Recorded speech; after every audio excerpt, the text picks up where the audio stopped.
Hello friend, তো এই রোডটাকে কে চেনো বলো, কমেন্টে জানিও।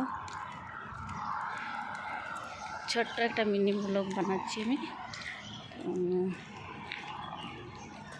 সকাল সকাল জগিংয়ে যাওয়ার সময়, সকাল সকাল অত খুব একটা গাড়ি চলে না, যাচ্ছে গাড়ি কিন্তু খুব একটা যায়নি এখন সকালে, ওই জন্য সকালের নজারাটা ভালো।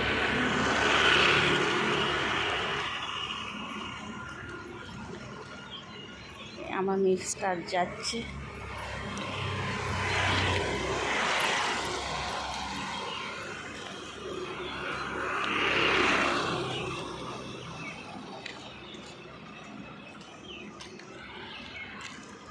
পুরো ঘেরানো রয়েছে, কাজ এখনও এখন সকাল সকাল বন্ধ আছে।